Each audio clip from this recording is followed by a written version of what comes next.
Claustrophobe, s'abstenir. Nous allons maintenant plonger dans les méandres souterrains de la rivière de la Bouiche.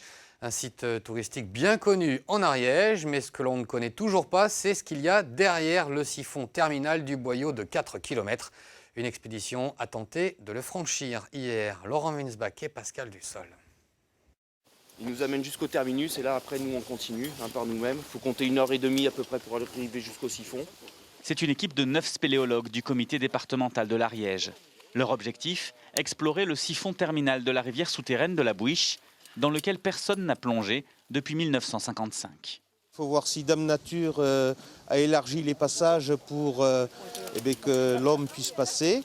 Et avec ces nouveaux équipements qui ont progressé depuis 1955, on risque de franchir ce siphon.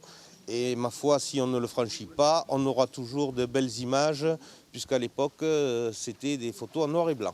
Chaque année, 54 000 touristes viennent admirer la rivière souterraine de la Bouiche. Comme eux, les spéléologues vont d'abord emprunter une barque jusqu'à la cascade qui marque la fin de la partie ouverte au public. À partir de là, il faut encore tantôt marcher, tantôt nager sur 1 kilomètre pour arriver jusqu'au siphon. Il y a 60 ans, les derniers explorateurs l'avaient parcouru sur 70 mètres de long, 29 mètres en profondeur, avant de rebrousser chemin. J'ai pu passer au-delà. Le problème, c'est que ça reste étroit.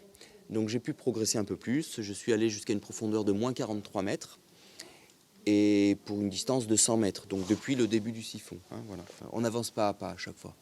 C'est rare qu'en une fois, on puisse découvrir, franchir un siphon, découvrir des kilomètres de galeries. Pas à pas, on avance sur les réseaux. Une bifurcation observée durant la descente pourrait peut-être permettre de franchir le siphon. Fort de cette découverte, spéléologues et gestionnaires du site sont motivés pour organiser rapidement une nouvelle exploration de la rivière souterraine. À suivre donc.